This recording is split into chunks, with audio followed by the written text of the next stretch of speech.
Hello students, in this video we will prove an important theorem. So let's go. একটা finite population নিচ্ছি, ধরো তাতে members রয়েছে capital N সংখ্যক। আমরা এই পপুলেশন থেকে একটা র্যান্ডাম স্যাম্পল তৈরি করছি। এই র্যান্ডাম স্যাম্পলের সাইজ হলো স্মল এন। এই স্যাম্পলটা আমরা দুইভাবে নিতে পারি। সাপোজ x1 যখন আমরা পেলাম স্যাম্পল ভ্যালু, এই x1টা তো পপুলেশনেরই একটা স্যাম্পল ভ্যালু, পপুলেশনেরই তো একটা ভ্যালু। এই ভ্যালুটাকে পুনরায় আবার পপুলেশনে ফিরিয়ে দেওয়া হলো। পরের আবার একটা স্যাম্পল ভ্যালু পেলাম x2, তাহলে এই x2টা ওই n সংখ্যক মেম্বার্স থেকেই আমরা পাবো। এইভাবে যদি নিই তাহলে এই স্যাম্পলটা গঠন হলো, তৈরি করলাম। কি করে তৈরি করলাম? না, উইথ রিপ্লেসমেন্ট। কি রিপ্লেসমেন্ট করলাম? না, যে ভ্যালুগুলো পেলাম সেগুলো পুনরায় আবার পপুলেশনে ফিরিয়ে দিলাম। এইভাবে আমরা আগের দিন একটা প্রবলেম বসেছি। স্যাম্পল মিন তার যে ভ্যারিয়েন্স নির্ণয় করেছিলে সেটা এই রকম পদ্ধতিতে আমরা স্যাম্পলটি পেয়েছিলাম। আজকের দিনে এটা আরও বেশি গুরুত্বপূর্ণ, উইদাউট রিপ্লেসমেন্ট স্যাম্পল নেব। মিনস যে স্যাম্পল ভ্যালুটি পেলাম সেটা আর পপুলেশনে ফিরিয়ে দেওয়া হবে না। x2 তুলে নেওয়া হয়ে গেল, তাহলে আর x2কে ফিরিয়ে দেওয়া হবে না পপুলেশনে। অর্থাৎ x1 যখন ভ্যালুটা পেলাম তখন ওই পপুলেশনের কোন একটা মেম্বার, x2 তাহলে ওই মেম্বারটি আর রিপিট করার সুযোগ থাকলো না। কেন? আমরা পপুলেশনে যে ওই ভ্যালুটাকে আর ফিরিয়ে দিলাম না। এইভাবে যদি স্যাম্পলটা আমরা নিই তাহলে এই ধরনের স্যাম্পল মিনের আমরা ভ্যারিয়েন্স নির্ণয় করব। চলো দেখি প্রবলেমটি। তাহলে দেখো তো প্রশ্নটা একবার দেখে নিই, আমরা যেটা বললাম তার সঙ্গে মিল আছে কিনা। Consider a random sample of size n without replacement. আশা করি এটা বুঝতে পেরেছো। From a finite population of size capital n. তাহলে পপুলেশনের সাইজ ক্যাপিটাল এন, স্যাম্পল যেটা নিচ্ছি স্মল এন তার size, variance sigma square means পপুলেশনের ভ্যারিয়েন্স সিগমা স্কোয়ার। এটা যদি না থাকে তাহলে কী হবে বলো তো? এই পার্টটা নেই ধরো, তাহলে এই রেজাল্টটা চিনতে পারছো? সিগমা স্কোয়ার বাই এন আগের দিনের স্যাম্পল মিনের ভ্যারিয়েন্স। সেখানে কি ছিল? এখানে উইদাউট রিপ্লেসমেন্ট এই রেজাল্ট, আর ওই রেজাল্ট এসেছে উইথ রিপ্লেসমেন্টে। তাহলে এখন আমরা কিভাবে অঙ্কটি কষব দেখে নিই। আমরা স্যাম্পল মিনকে স্মল এক্স বার দিয়ে চিহ্নিত করা হয়, আর ক্যাপিটাল এক্স বার হচ্ছে র্যান্ডাম ভেরিয়েবল। তাহলে এটা আগে একটু বলে নিই। The random variable corresponding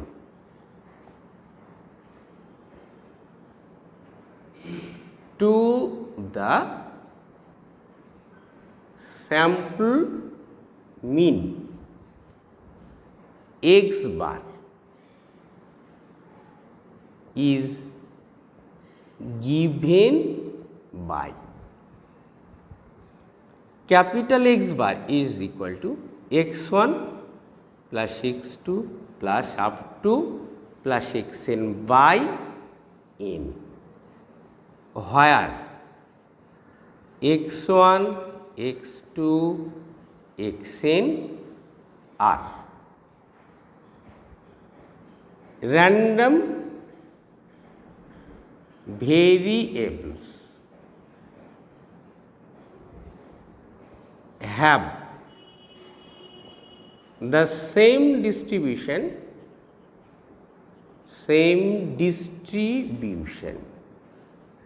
as the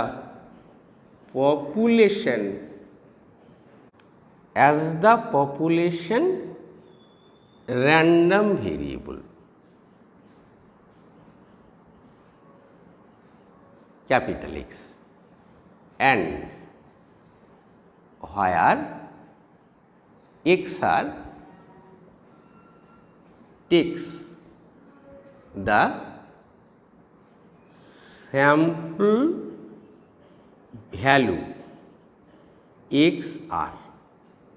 এই স্যাম্পল ভ্যালু কোথায় থেকে নেওয়া হচ্ছে না, from any random sample x1 x2 xn, এখান থেকে নেওয়া হলো। এটা নিশ্চয় বুঝতে পেরেছো। তাহলে ক্যাপিটাল এক্সটা কী গো, পপুলেশন র্যান্ডম ভেরিয়েবল হলো ক্যাপিটাল এক্স, আর এক্স আর হলো আরেথ র্যান্ডম ভেরিয়েবল। এটাই স্মল এক্স আর স্যাম্পল ভ্যালু নিচ্ছে যে কোনো র্যান্ডম ভেরিয়েবলের আরেথ কম্পোনেন্টটি। এইখানে x1 এই র্যান্ডম ভেরিয়েবলটি, x2 এই দুটো কিন্তু ইন্ডিপেন্ডেন্ট এটা বলতে পারবো না। কেন? দেখো, যখন ক্যাপিটাল এন সংখ্যক পপুলেশনের একটা মেম্বার আমরা তুলে নেব, সেই মেম্বারটাকে আর ফিরিয়ে দেওয়া হবে না। তাহলে পরবর্তী ক্ষেত্রে x2কে একটা মেম্বার চুজ করার সুযোগ যদি দিতে বলা হয়, তাহলে x2 একটা ঘাটতি থাকবে যেটা x1 তুলে নিয়েছে। সেই কারণে x1 x2 এরা পরস্পর ডিপেন্ডেন্ট, নট ইন্ডিপেন্ডেন্ট। একই যুক্তি দিয়ে তাহলে এখানকার এরা সবাই আমরা বলবো ডিপেন্ডেন্ট। তাহলে here the random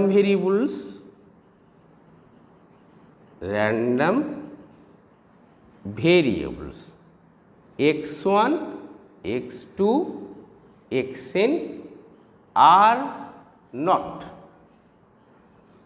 independent।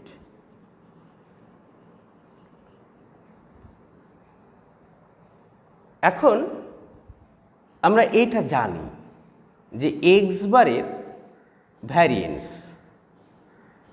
We have variance of x bar is equal to, তাহলে variance of x1 plus x2 plus xn by n। প্রবাবিলিটিতে আমরা একটা থিওরি পেয়েছি, এখান থেকে আমরা লিখতে পারি এইটা কনস্ট্যান্ট, তো তাহলে ভ্যারিয়েন্সের বাইরে আসে, এটা স্কোয়ার হয়ে যায়, আর এখানে হবে summation variance of xi, i is equal to 1 to n plus 2 covariance. Covariance কার? xi, xj লিখব। এই কোভ্যারিয়েন্স, আচ্ছা এইটাকে এরকম করে লিখি, হ্যাঁ, প্লাস 2, এটা সামেশন হবে i লেস দ্যান জে লেখা হলো, এটা ব্র্যাকেট ক্লোজড করলাম। এটা আমরা প্রবাবিলিটি থেকে ফর্মুলা পেয়েছি। এখানে i এবং J,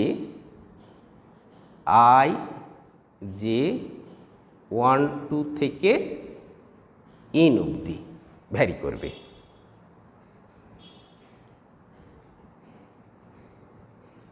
since variance of x1 variance of x2 এরা সবাই x1 x2 xn র্যান্ডম ভেরিয়েবলসগুলো population random variable same distribution, তাই variance of x is equal to, তাহলে প্রত্যেকের জন্য ভ্যারিয়েন্স সিগমা স্কোয়ার হয়ে গেল। তাহলে এখন আমি এটা লিখতে পারি, দেয়ারফর দেখো তো, variance of x bar is equal to 1/n square. এখানে প্রত্যেকের ভ্যারিয়েন্স সিগমা স্কোয়ার বলে টোটাল ভ্যারিয়েন্স কত হলো, n সংখ্যক, তাহলে n সিগমা স্কোয়ার হলো। আর এইখানে মোট এইরকম পেয়ার তৈরি করা যাবে nc2 সংখ্যক, তাহলে রইল এটা কোভ্যারিয়েন্স অফ xi xj। এখন এই পার্টিকুলার i এবং j এর জন্য কোভ্যারিয়েন্সটা আমরা নির্ণয় করব। চলো এর পরের পার্টটা দেখে নিই। তাহলে এইখানে নাও আমরা এটাকে এইভাবে বলছি, যেহেতু এখানে ফাইনাইট পপুলেশন বলছে, দ্য পপুলেশন বিং ফাইনাইট, তাহলে দ্য পপুলেশন এইটাকে আমরা বলতে পারি can be represented by y1 y2 yn, তাহলে the probability distribution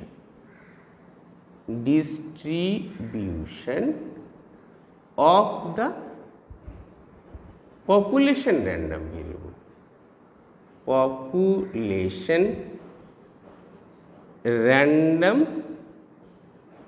variable capital X is given by, তাহলে বলতে পারি probability of x is equal to yr is equal to 1/n, যেখানে r এর ভ্যালু 1 থেকে n অবধি। এবার আমরা নেক্সট যে পার্ট আমরা কষব, যেহেতু আমরা পপুলেশনটি ধরে নিয়েছি তাই আমরা এখান থেকে পপুলেশন মিন এবং ভ্যারিয়েন্স নির্ণয় করতে পারব। তাহলে the population mean and variance আর given by, তাহলে small m is equal to হলো y1 plus y2 plus yn by n and sigma square মানে কি গো, summation y square by capital N minus m square. তাহলে এইখান থেকে আমরা এইরকম লিখতে পারি, this implies y1 plus y2 plus yn কত হবে গো, mn হবে। তাহলে summation yi square is equal to হলো n sigma square minus capital N m square. এই রেজাল্ট আমরা পেলাম। এরপরে আমরা কোভ্যারিয়েন্সে চলে যাব। কোভ্যারিয়েন্স অফ xi xj, এখানে চলে যাই। নাও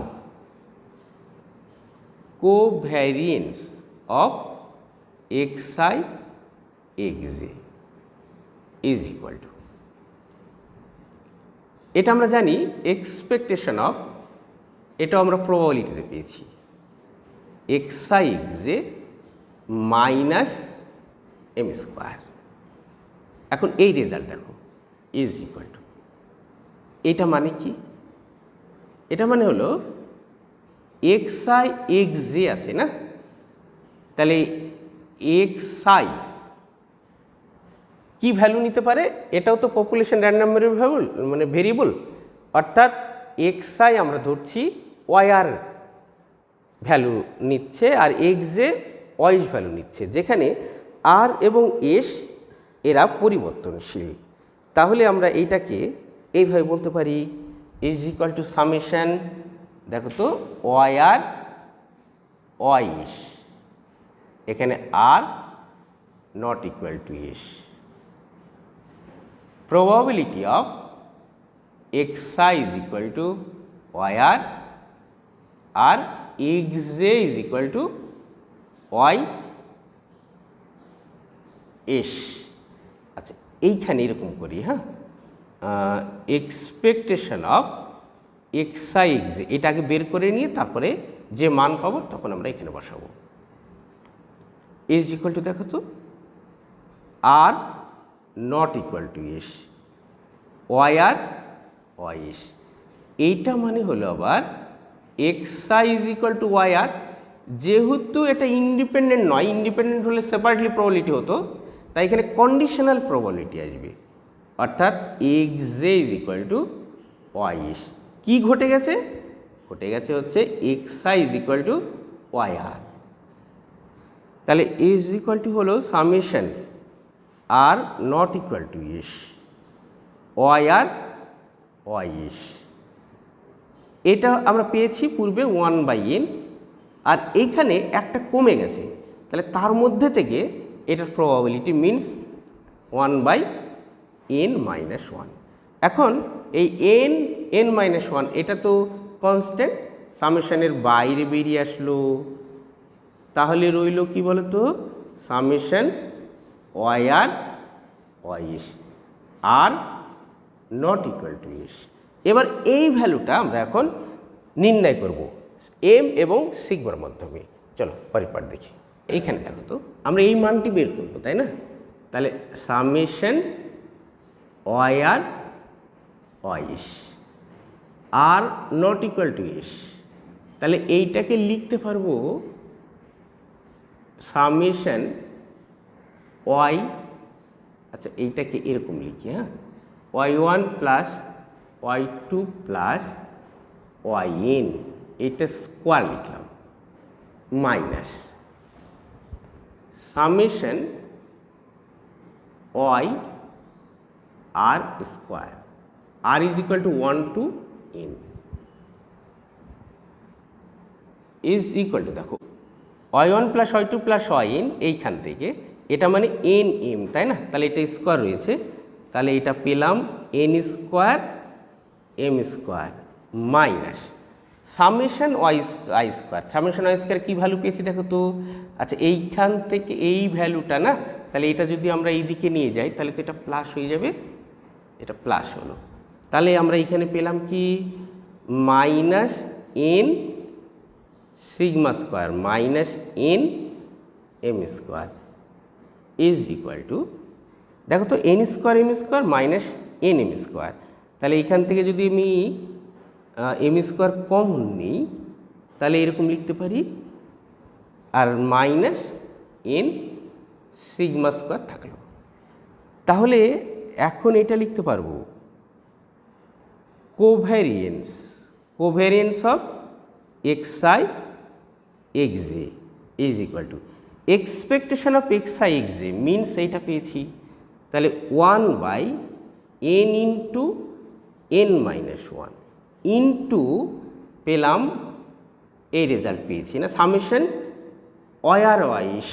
summation y r y s আমরা এইখানে পেলাম n into n-1 m square minus n sigma, আর একটা মাইনাস এম স্কোয়ার আছে মাইনাস এম স্কোয়ার, তাহলে ইজ ইকুয়াল টু কত হচ্ছে দেখো n-1 এটা ক্যান্সেল হয়ে গিয়ে এম স্কোয়ার আর মাইনাস এম স্কোয়ার, তাহলে এটা বাদ চলে গেল, এখানে n ক্যান্সেল হয়ে গেল, দিয়ে দেখো minus sigma square by n-1 পেলাম। তাহলে কোভ্যারিয়েন্স অফ xi xj এই ভ্যালু পেয়েছি। এখন চলে এসো আমাদের আগের একটা রেজাল্টে চলে আসি। তাহলে এইখানে 1 দেখো var x bar is equal to 1/n square n sigma square plus 2nc2 covariance of x i x j. আমরা covariance of x i x j পেয়ে গেছি, তাহলে আমরা এই মানটি এখন আমরা বসিয়ে দেব। তাহলে কি রেজাল্ট আসছে চলো দেখি। তাহলে দেয়ার ফ্রম ওয়ান কি পাচ্ছি দেখো তো, var x বার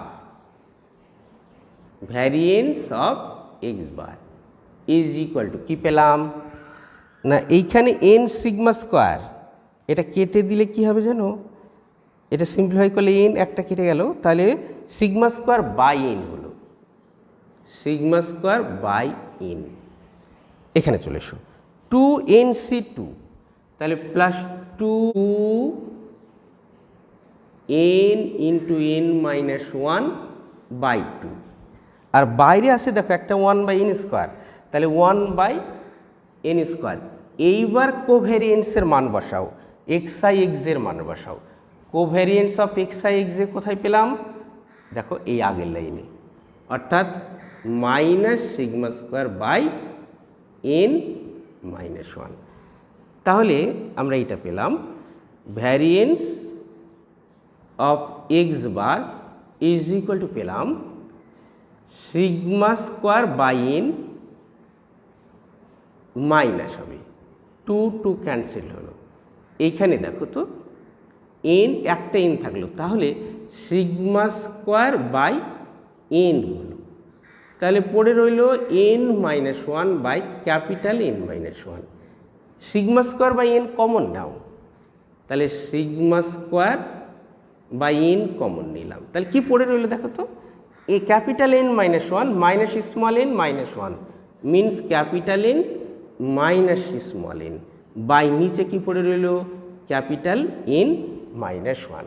দেখো আমাদের এটাই প্রমাণ করতে বলেছে, অর্থাৎ sample variance is equal to sigma square by n into capital n minus small n by কত হয়েছে ক্যাপিটাল এন মাইনাস 1। আশা করি এটা বুঝতে পারছো, পুরোটা একবার দেখে নাও। হয়ে গেছে, আজকে এ পর্যন্ত। সামনের দিন আবার দেখা হবে নতুন অংশ নিয়ে।